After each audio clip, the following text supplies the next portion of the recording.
네, 오늘 오전 6시부터 사전투표가 시작됐기 때문에 여러분 내일까지 6시부터 6시까지입니다. 일찍 사전투표 하시기 바랍니다. 근데 그 사전 투표장에 나가 있는 어떤 지인의 그 연락에 가면 그렇게 어르신 분들이 사전 투표장에 많이 나오셔가지고 그래요? 예, 매우 기분이 나쁘다.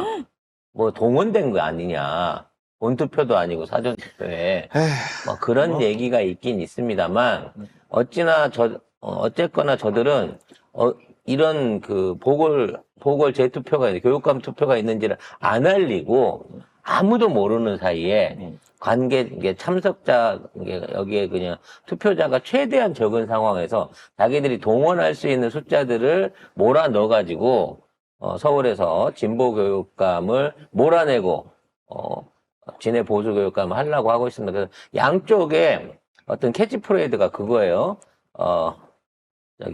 한쪽은 우리는 진보 교육감과는 친일 교육을 몰아내겠다. 저쪽 애들은 종북 프레임 교육을 몰아내겠다. 이념 교육을 몰아내겠다. 좌파 교육을 몰아내겠다. 이런 식으로 지금 프레임들을 짜고 있거든요. 근데 교육감이 하는 일이 물론 교육에 영향을 미치는 것도 있겠습니다만은 근본적으로 아이들의 교육 환경을 공정하고 최선으로 돌봐야 되잖아요. 우리 아이들이 딴 건 몰라도 최소한 교육의 기회를 평등하게 가지게끔 만들어줄 수 있어야만이 대한민국의 미래가 있는 거거든요. 부자 아이들은 부자 유치원 나와서 좋은 대학 가고 가난한 집 아이들은 보통 유치원 나와서 공고밖에 취직 못하고 취직해야 된다. 요렇게 가는 인생을 만들어서는 안 되잖아. 이건 유신독재 시절에나 있던 교육 방침이란 말이야. 근데 이거를 정당하게 만들려고 하는 것들이 저것들이 하고 있는 거기 때문에 아이들의 미래를 위해서 꼭 밥을 먹이기 위해서가 아니라 아이들의 미래와 제대로 된 평등한 사회를 위해서라도 교육의 평등을 위협하는 보수 교육감의 등장만큼은 막아야 되지 않을까라는 생각을 해봅니다. 그 보수 교육감이 되면 이렇게 되는 거예요. 노벨 문학상 한강 작가가 탔죠. 이분이 쓴 작품이 이제 유해 도서가 되는 전부 유해 도서가 돼 있죠. 경기도입니다. 경기도 교육감이 임태희 씨예요. 정치인 출신 저쪽 당에 보수 교육감 아니에요. 그게 무슨 기준으로 채식주의자를 폐기하라고 할 수가 있어요. 자, 관련된 내용은 조금 이따가 자세히 살펴보기로 하고요. 간밤에 일이 많았습니다. 일단 금리가 내려감으로 인해 갖고 이 정부는 경제가 어떻게 되든 말든 부동산만 살릴 생각이구나 라고 하는 충격적인 경제 정책이 하나 나왔고요. 더욱 충격적인 건 우리나라 대표팀이 요르단에 가서 이겨버렸다는 거죠. 그것도 그게 왜 예? 충격이 뭐 당연히 얘기해야지. 아니 요르단한테 난 질 줄 알았는데 정말 홍명보가 그렇게 믿고 밀던 고대 후배가 다쳐가지고 신인으로 교체되고 난 다음에 이 어린 20살, 21살짜리 신인 선수들이 한국 축구를 살려냈습니다. 네. 아무튼 그런 충격적인 승리가 있었고요. 가장 충격적인 건 노벨 문학상. 아시아 여성 최초의 노벨 문학상. 역대 최연소 노벨 문학상 수상자가 한국인으로 결정됐다는 것이죠.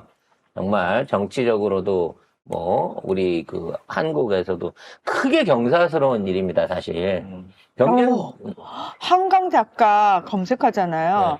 그 다음에서 풍선이 막 떠요. 노란색 풍선이. 그래서 이거는 이제 물론 김대중 전 대통령의 노벨 평화상도 있습니다만 사실 문학상 경쟁 부분이잖아요. 이 경쟁 부분에서 진짜로 한국인, 동양을 떠나서 한국인, 젊은 여성, 그리고 사실 우리가 그렇게 유명하다고 볼 수 있는 주류에 있는 작가도 아닌 한강 작가의 작품이 인정받았던 데는 진짜 큰 의미가 숨어 있는 겁니다. 여기에 대해서 오늘 조금 비중 있게 송 작가 TV는 좀 다뤄보고 싶어요. 먼저 우리 강희가 잠깐만요. 네. 우리 강의라고 하지 마세요. 사람들이 오해하잖아요. 무슨 개인적 아니요, 친분이 우리 강희가 저랑 같은 광주 출신이고 나이도 1살 차이이기 때문에 잘은 모르지만 분명히 어디선가 한 번쯤은 옷길 한 번은 스쳤을 가능성이 있어요. 환희백화점 아니면 태산백화점에서 만났을 것 같은 네, 그런 친한 우리 강희가 정말 엄청난 큰 일을 해냈는데요. 먼저 이분에 대한 이력을 조금 살펴볼 필요가 있을 것 같아요. 이 한강 작가는 사실은 이제 문학가 집안이죠. 네. 아버님이 굉장히 유명한 한승원 작가님이시죠. 그분이 쓰신 가장 대표적인 작품이 영화로만 알고 있는 아재, 바라아재죠. 아무튼 그래서 어렸을 때부터 이제 그 문학적인 어떤 환경, 글을 쓰거나 문학을 좋아할 수밖에 없는 환경 안에 있었는데, 문제는 이제 이 친구가 저와 같은 광주 출신이기도 하고, 그래서 5.18이라고 하는 사실 있어서는 안 되는 이 현대사의 비극의 현장에 같이 있었다는 거죠. 전두환의 그 학살 그 현장을 사실은 그 아버지한테 들었다는 거 아니에요? 그러니까 13살 때 이제 광주를 떠나서 서울로 이사를 왔는데 아버지가 그 당시 5.18 민주화 항쟁 당시 그 광주 시민들이 정말 잔인하고 무참하게 도륙당한 그 사진들을 어린 그 한강한테 보여줬다는 거죠. 한강 작가한테. 그래서 이런 이야기들이 이제 트라우마가 될 수 있었는데, 한강 작가는 이제 스스로 뭐 누구한테서 얻어서 받은 게 아니라, 등단을 서울신문을 통해 갖고 등단을 정식으로 한 작가였고, 그 이후로 이런 그 사회의식을 갖고 글들을 쭉 써왔다는 겁니다. 그래서, 이제 어찌 보면 인간의 신체 또는 인간의 정신의 무력함 같은 것들을 얘기하기도 하고 제도의 압박 같은 부분을 많이 얘기하기도 했어요. 그러다 보니까 그렇게 이제 주류 사회에서 인정받는 글을 쓰지는 못했죠. 그래서 가장 뭐 대표적인 작품들이 그 채식주의자로 알려져 있습니다만 이거는 이제 채식을 하는 사람이 아니라 이제 채식을 하려고 하는 어떤 의지를 가진 사람이 주변에 가족이라고 불리는 제도권이라고 불리는 이 외압이나 이런 거를 받고 그 안에서 정신적인 트라우마를 겪는 작품이에요. 사실은 이 작품이 왜 중요하냐면 수없이 많이 있는 작품 중에서 이 작품을 쓰고 난 다음에 이게 나중에 영어로 번역돼 갖고 영국에서 번역이 되었고 유럽 전역에 이 작품이 펴지면서 작품성을 인정받아갖고 부커상 대한민국 최초의 댄 부커상. 네, 댄 부커상을 수상을 했고 그걸 통해 갖고 이분의 작품이 영어권 유럽권에 퍼지게 됐었다는 거죠. 그래서 그 당시에도 이 작품에 대해서 박근혜가 그 당시 박근혜가 대통령이었으니까 축전 보내는 걸 거부를 했다고 해요. 이게 애초에 출신만으로 또는 뭐 이력만으로 이분의 작품에 대한 어떤 그 정치적 편견이 있었던 거죠. 그래서 그 당시에 한강 작가가 그러면 난 박근혜가 청와대 초청해서 안 갈 거다라고 맞받아쳤던 일화가 있었는데 그 이후로도 많은 많은 작품들을 써내면서 좀 더 이런 역사적 상처들을 좀 보듬을 수 있는 작품들을 많이 써놨어요. 대표적인 게 5.18 당시에 소년병의 어떤 그 상황을 다뤘던 소년이 온다라는 작품이 있었고요. 그 다음에 이제 그 제주 4.3을 그 주제로 했었던 이 작품들도 써내기도 했었습니다. 작별하지 않는다. 네. 자, 이 작별하지 않는다 이 소설로 지난해 프랑스 4대 문학상 중 하나인 메디치상의 외국 문학 부문 수상을 했고요. 올해 3월에 프랑스 에밀 김의 아시아 문학상도 받았습니다. 그런데 문제는 이거예요. 올해도 노벨 문학상은 원래 후보를 발표하지 않습니다. 그러니까 도박사들이 올해 노벨 문학상에 대한 이제 후보들을 자기네들끼리 막 지정을 해요. 막 미국권에서 뭐 히트친 거라든지 뭐 과거에 경력이 있었던 주요 작가들 이런 사람들을 주로 후보로 추천을 했지 아무도 한강 작가를 추천할 거라고는 예상이 되지 못했었으면 그러니까 국내에서 전혀 준비가 없었고 외국에서도 안 하는데 국내 하면 맨날 뭐 고은자. 고은시인 뭐 그런 얘기는 하죠. 그래서 그런 상황에서 스웨덴 할리먼이 진짜 뜬금없이 지금 한강 작가를 추천을 한 거죠. 문제는 이 한강 작가의 작품성 전반을 다 얘기를 하면서 인용을 했던 작품이 소년이 온다였고, 그 소년이 온다라고 하는 이 작품 안에 있었던 이제 문구, 대표 문구를 소개한 것이 뭐 내가 죽은 후에, 그러니까 네가 죽은 후에죠. 장례식을 치르지 못해서 내 삶이 장례식이 되었다. 뭐 이런 문구들을 그대로 하면서 어떤 역사 의식에 대한, 그리고 어떤 그 권력의 폭압 앞에서 희생될 수밖에 없는, 그리고 결국 그 희생을 기리기 위해서 노력하는 과정에 죽어갈 수밖에 없었던 한 소년 주인공의 이야기들을 높게 평가를 한 거예요. 그러니까 우리는 채식주의자가 유명한 작품, 대표작으로 알려져 있지만 할리먼이 한강 작가를 선정하게 된 데에는 아까 얘기한 소년이 온다 안에서의 시대정신과 저항정신이 이번 수상의 가장 큰 배경이 됐다는 거죠. 역사적 트라우마에 맞서고 인간 삶의 연약함을 폭로한 강렬한 시적 산문을 남긴 한국 작가 한강에게 노벨 문학상을 수여한다. 그러니까 이래 얘기가 없어요. 다들 채식주의자가 국고상을 받았기 때문에 채식주의자에 의해서 노벨상을 탔을 거라고 생각하지만 노벨 문학상을 줬던 할리먼이 지정한 작품은 소년이 온다였다는 거죠. 5.18 정신에 대한, 5.18에 대한 소설에 방점을 찍고 노벨 문학상을 주었다는 얘기입니다. 전두환의 학살에 관한 이야기이기 때문에 그거에 굉장히 그거를 뭐 되게 뭐 옹호하고 싶은 이직들은 이 작품을 언급 안 하겠죠. 안 하고. 그리고 이게 5.18 소년이 온다 때문에 받았다는 얘기는 더더욱 안 할 겁니다. 안 할 것이고, 그 다음에 사실은 그 역사 관련해서는 작별하지 않는다. 아까 말씀하신 것처럼. 그거는 4.3 사건이잖아요. 학살 사건. 그 이승만이 학살한 거예요. 국민들을. 이승만 정권 때 있었던 일입니다. 근데 이승만 지금 뭡니까? 지금 윤석열 정권 이승만 지금 독립투사로 지금 만들려고 하고 있잖아요. 이런 정권에서 이런 상을 받았다? 이 굉장히 의미가 있는 겁니다. 그래서 어제는 여야 모두 다 갑자기 이제 국감을 마치고 한강 작가 수상에 박수를 치기도 했고요.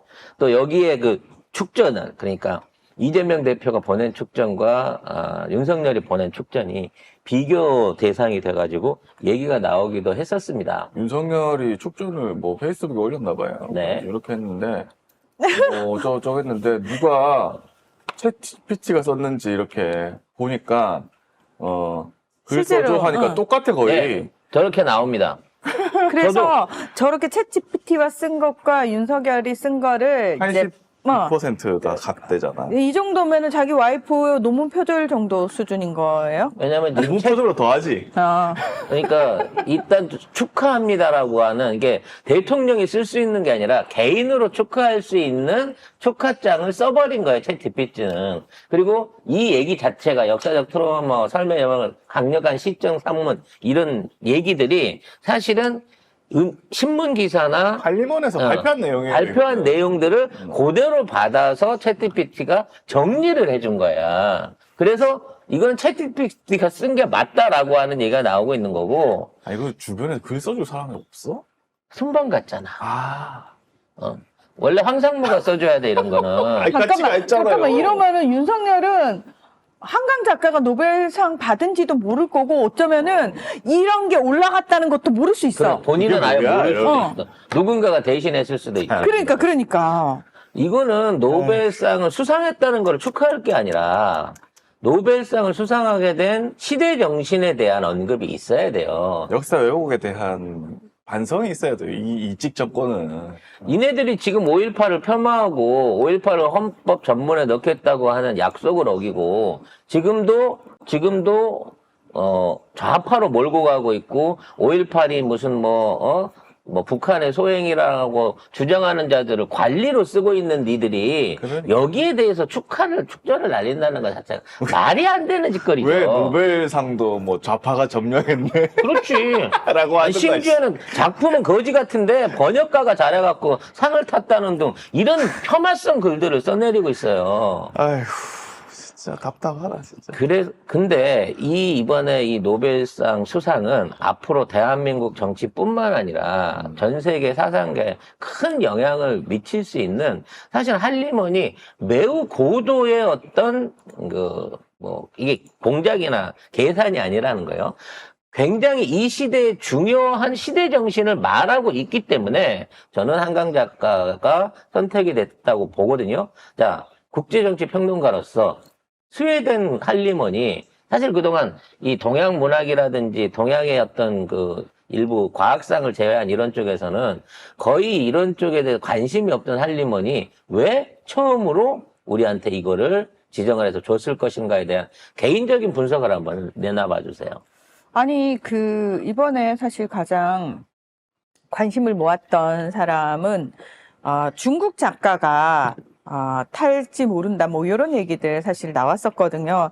근데 보통 일반적으로 그 중국 작가를 얘기하거나 또는 중국 사람의 노벨상을 이야기를 할 때, 이제, 그쪽에서 의도하는 바는 뭐냐면, 중국이 시진핑이라고 하는 그 공산당 일당 독재 체제잖아요. 그리고 시진핑이 지금 3년임을 하고 있는 장기 집권이잖아요. 그래서 항상 그런 부분을 좀 지적하기 위해서 그런 민주화, 뭐 투쟁, 뭐 이런 걸 부각하기 위해서 중국 사람들한테 노벨상을 많이 주는 편이거든요. 줄 때. 중국의 저항 정신 내지는 반 시진핑 노선에 있는 사람들한테 배려를 해갖고 그 사람들의 뭐 수상이라든지 아니면 수상에 관련된 어떤 그 뉴스들을 퍼뜨리기도 했다는 거죠. 그렇죠. 네. 그런 식으로 이제 보통 이제 이렇게 많이 이제 지정을 하는데, 저도 그냥 이번에도 사실 그냥 뭐 중국의 단체제 작가. 찬쇠라고 하는 찬쇠? 여성 작가분이 계신데, 요 분이 이제 탈 거다. 이번에 이제 이쪽 동양 쪽 작가에게 줄 거다라는 얘기는 있었어요. 예. 근데 이제 그게 이제 중국 쪽 작가가 아니겠느냐, 뭐 이런 얘기들 많았는데, 지금 한강 작가가 딱 선정이 됐잖아요. 저는 사실 그게 물론 작품 자체가 너무 그럼요. 훌륭하고, 예. 그렇기 때문에 저는 선정을 한 거라고 당연히 생각을 하고요. 지금 스웨덴을 비롯해가지고 유럽 상황을 잠깐 설명을 드리면은, 유럽에서도 엄청나게 극우 성향의 어떤 정치인들이 부상을 하고 있어요. 그건 뭐냐면 사회 분위기 전체가 흉흉해지면서 전반적으로 자꾸 이제 먹고 살기 힘들어지면 사람들이 우경화되잖아요. 그래서 스웨덴도 원래는 삼인주의 정당이 오랫동안 정권을 잡고 있다가 지난번 총선에서 넘어갔어요. 어디로 넘어갔냐면은 중도 우파 쪽으로 넘어갔단 말이죠. 반이민이라든지 반EU를 이야기하는 그런 쪽으로 넘어갔어요. 물론 스웨덴이라는 나라는 거의 완전한 민주주의 국가이기 때문에 아무리 그렇다고 해도 그 사람들이 대한민국의 극우하고 는 차원이 다르긴 합니다만 적어도 그래서 그 부분과 관련해서 유럽 전역에서 굉장히 유럽 의회 차원에서도 이제 뭐 극우 정당이 표를 많이 얻었기 때문에 심각성이 많이 부각되고 있어요. 그래서 유럽 정계에서는 지금 부상하는 극우 정당들에 대해서 우리가 어떻게 대처를 해야 되고 이런 사회적 분위기를 어떻게 해야 될 것인가에 대한 고민을 굉장히 많이 하고 있는 상황에서 한강 작가님을 딱 노벨 문학상으로 선정을 한 거죠. 결국은 저항정신, 시대정신, 시민의식 그렇죠. 이런 그렇죠. 것들의 어떤 그 소중함 내지는 제 인식을 위한 일종의 배려 내지는 메시지가 있는 그렇죠. 그러니까 그런 수상을 보시는 거죠. 예, 왜냐면은 이제 이분이 노벨 문학상을 타시게 되면 이분의 작품에 전 세계가 관심을 가지게 되잖아요. 그렇죠. 그렇다면은 스웨덴 할리먼에서 사람들한테 말하고 싶은 메시지는 이런 어떤 시대에 저항하는 정신 그리고 이 역사의 이제 역사 의식을 가지고 삶을 살아야 되는 그러니까 조금 깊이 있는 한강 작가님은 굉장히 쉽게 읽을 수 있는 글은 아니라고 사실 유럽에서도 얘기를 하거든요. 그러니까 사람들에게 자꾸 가벼워지는 사람들에게 자꾸 표피만 핥으려는 사람들에게 조금 더 문학적 사유를 하자. 근데 그 문학적 사유가 단순히 어떤 정신적 향유의 차원이 아니라 역사 정신과 시대 정신을 좀 담은 사유를 조금 했으면 좋겠다라는 메시지를 담은 게 아닐까라는 생각을 국제정치 평론가로서 조심스럽게 해봤습니다. 저는 그냥 뭐 학살자들에 대한 경고라고 생각합니다. 왜 전두환도 학살자고 이승만도 학살자 아닙니까? 국민을 그렇게 많이 죽인 사람들 아닙니까? 지금도 그 전쟁의 학살이 일어나고 있잖아요. 계속 이스라엘도 일어나고 있고 계속 사람들이 죽고 있어요. 그리고- 그런 거를 써낸 거를 이제 선정하면서 그럼요. 학살자에 대한 경고를 하는 그리고 거죠. 또다시 호전화되고 있고 뭔가 폭력적이 되어가고 있는 대한민국 정부, 동아시아의 위기에도 던지는 메시지가 많을 겁니다. 저는 이제 개인적으로 돈을 좋아하니까 금전적인 문제, 앞으로 사회환경의 변화 같은 걸 생각해 보자면 일단 한강 작가 워낙 알려지지 않은 작가가 갑자기 노벨 문학상을 타는 바람에 지금 한국 문학계 내지는 문학 서적에 관련된 업체들 모두가 난리가 났습니다. 증시부터 시작해갖고 막 교보문고, 영풍문고 이런데 지금 주가 폭등하고 있고요. 지금 뭐 한강 작가의 작품들을 다시 재인쇄해가지고 지금 발매하기 위한 움직임들이 하고 있고, 근데 이분이 오디오북도 있거든. 그 오디오북 관련된 주식까지 그냥 널뛰기를 하고 있어요. 그리고 이게 단순히 한국 안에서만 그치지 않고 전 세계에서 도대체 한강이라는 작가가 어떤 사람이고 무슨 작품을 썼는지에 따라서 엄청나게 많은 해외 수출과 인쇄 계약과 그와 관련된 뭐 여러 가지 얘기들이 나올 겁니다. 자, 문제는 이런 어떤 그 호황을 통해 가지고 우리가 문화적으로도 다시 재인정을 받고 또 하나의 문학계 BTS가 탄생한 거랑 마찬가지니까. 그럼요. 우리가 우리 대한민국의 많은 문학 작품들이 해외에 소개될 수 있는 정말 큰 거예요. 오징어 게임보다 훨씬 큰 영향력을 미칠 수 있는. 왜냐면 오징어 게임은 많은 자본과 여러 개의 시스템이 필요하지만 문학은 그렇지 않으니까 한국 문학계 문학의 전반에 큰 경사이긴 한데 과연 한강 작가가 갖고 있는 5.18 정신, 시대 정신, 제주 4.3에 대한 얘기들을 이 정부가 그게 재조명되고 밝혀지는 걸 좋아하겠느냐는 거지. 당연히 싫어. 어떠한 형태로든지 외압이나 또는 그에 대한 방해가 이루어질 거라고 봐요. 이거는 윤석열 정부 차원이 아니야. 이거는 외놈하고 연결돼 있는 친일 뉴라이트 세력들도 너무 싫어할 수밖에 없는 결과가 나타났다는 거지. 역으로 말하면 우리 정치계나 문화계나 지금 현재 약간 공전을 거듭하고 있는 이 여야 간의 얘기 안에서도 이러한 시대 정신을 우리가 인정해야 된다. 지금 한강 작품 그 안에 실려져 있는 기득권의 저항이라든지 또 이에 관련된 정의에 대한 추구의 정신들을 좀 더 이거를 정치계에다가 접목을 해갖고 빨리 특검하고 명태균 때려잡고 김건희 때려잡고 윤석열 끌어내려야 된다는 에너지로 이게 옮겨 붙어가야 된다는 거거든. 그래서 이 정부는 윤석열 정부는 어저께는 생각 없이 일단 챗 GPT로 축전은 올렸지만 아마도 이러한 어떤 시대 정신의 움직임을 방해하기 위한 짓거리들을 할 것이다라는 게 또 걱정이 되기도 해요. 걱정이 뭐가 있겠습니까? 이 일직들은 한결같습니다. 지금 보면 현 문체부 1차관 용호성 차관이 있습니다. 이 사람이 7월에 임명될 당시에 문화연대하고 한국작가회 등이 성명을 내고 용호성 차관이 2014년에 청와대 근무하면서 문화예술계 배제 인사 명단을 문체부에 전달하는 구체적이고 적극적으로 블랙리스트를 주도한 상징적인 인물이다 라고 하면서 인사 범죄다라고 얘기를 했습니다. 이 정부에 대해서. 그래서 근데 용호성 차관 아직 있거든요. 문체부 1차관이에요. 근데 이 사람이 박근혜 때 블랙리스트 만든 사람이고, 그래서 이 사람들이 지금 블랙리스트들이 지금 되게 잘 나가고 있어.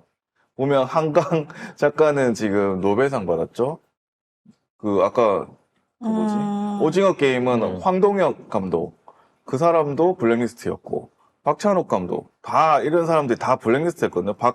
그러니까 이 사람들이, 그러니까 뭐라고 해도 성구안이 좋다고 해야 되나, 뭐라고 해야 되나. 똑똑한 거지. 그런 사람들 다 블랙리스트로 만들어가지고 빨갱이로 만들어놨는데 다 상을 받고 막 세계적으로 추앙을 받고 있어. 그래서 우리가 그 얘기를 하는 거예요. 이 정권과 기레기들이 찍으면 그 사람은 훌륭한 사람이다. 근데 왜 나는 블랙리스트에 안 올려줬냐고. 봉준호 아니, 감독. 최근에 지금 엄청나게 기레기들이 인용해서 주현영 얘기를 하고 있잖아요. 아, 그게 나 찍히신 거예요. 최초의 데뷔작인가? 그래, 찍히신 겁니다. 제대로 그동안 찍히신 통신조회도 겁니다. 안 받고, 계좌조회도 안 받고, 심지어 그 블랙리스트 2차까지도 한 번도 안 들어가가지고, 심지어 진보 유튜브 안에서 그래서 진북의 방송으로도 안 찝어줘가지고 그러니까. 네, 근데, 이렇게 왕따당하고 있는 게 송 작가 팀인데. 근데 이제 기레기들이 자꾸 송 작가님 얘기를 하잖아요. 그래서 진짜 곧 고발장이 들어올 것 같다고 고소장이나 기다리시래요. 네. 기생충의 봉준호 감독 다 이제 블랙리스트에는요. 참 진짜 어처구니 없다. 진짜. 그래서 아무리 덮으려고 하고 탄압을 해도 낭중지추라고 하지 않습니까? 그렇죠. 네.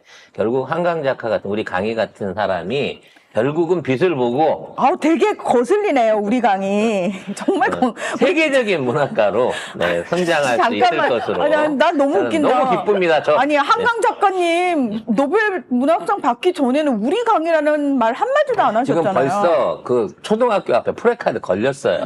네? 우리 강이 노벨상 수상이라고 지금 그 동네에 쫙 깔렸어. 네? 이미 아이고, 뭐 진짜. 그 어떤 동지의식이 그런 거 아니겠습니까? 갑자기. 혹시 강의 이 방송 혹시라도 전해 듣게 되면 인터뷰 프로 한번 꼭 신청해 보고 싶습니다. 근데 한국에 저는 있을래나 모르겠네. 되게 한강 작가님 좋은 게 뭐냐면 사람 조금 유명해지면 이런 얘기 안 하려고 하거든요. 왜? 정치와 관련된 얘기니까. 결국에는 전두환 욕해야 되는 거고 이승만 욕해야 되는 거예요. 근데 그거는 이 찍들이 뭐 미친 듯이 싫어하잖아. 그러면 사람이 찍히게 되고 블랙리스트가 되게 되고 그러면서 뭔가 위축되게 되고 그렇게 되는데 이분은 그래도 내가 갈 길 간다 하면서 그럼요. 계속 글을 쓰시면서 결국 노벨상까지 수상하셨잖아요.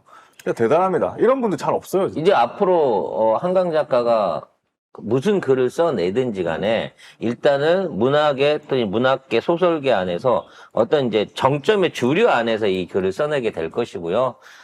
갑자기 이분이 갑자기 윤석열 찬양 문학을 하실 일은 없는 분이잖아, 애초부터. 말이 안 그렇기 때문에 앞으로 큰 어른으로 지금 젊잖아요. 우리 나이랑 비슷한 나이니까 70년생이니까 젊은 나이지만 오랫동안 갈고 닦아 오셨던 그 문학의 정수를 이제부터 제대로 전 세계에 보여주시기를 근데 기대를 하겠습니다. 한강 작가가 아버지한테는 세상이 이렇게 많이 전쟁으로 죽는데 사람이 이렇게 많이 상이 무슨 무슨 의미인지 의미가 모르겠다라고 얘기를 했답니다. 이거 깜짝 스토리였나 봐요. 막 가족들하고 다른 일을 하다가 갑자기 전화가 갖고 차 마시다가 차 마시고 있는 갑자기 노벨상 타셨습니다. 그러니까 뭐 몰래 카메라인가 아니, 하셨겠지만 보이스피싱인 줄 알았대. 처음에. 자, 노벨상 타셨으니까요. 자, 2천만 원 입금하시면 비행기표 보내드려요. 뭐 이런 건가? 네. 헐. 아무튼 다시 한번 축하드리고요. 아우 정말 예, 축하합니다. 우리 강의 꼭 한번 저희 방송에서 인터뷰할 수 있었으면 좋겠습니다. 지금 그 방탄소년단 BTS B도 군대에서 소년이 온다 읽었다. 너무 축하한다. 그리고 우리 RM 남준이는 진짜 환호성을 지르면서 또 축하 메시지를 올렸어요. 저는 다 축하할 일인데 문득 또 이것도 축하 메시지 올린 연예인들 블랙리스트에 오르는 거 아니야? 그러겠죠. 나 왜 이런 생각을 또 하고 이미 있지? 다 올랐겠죠. 이미 뭐 BTS는 어느 정도 불행은 아니라도 한 그레이 리스트 정도는 가 있는 연예인들 아닌가요? 더 많이. 자, 아무튼 요건 요렇게까지 정리를 하도록 하겠습니다.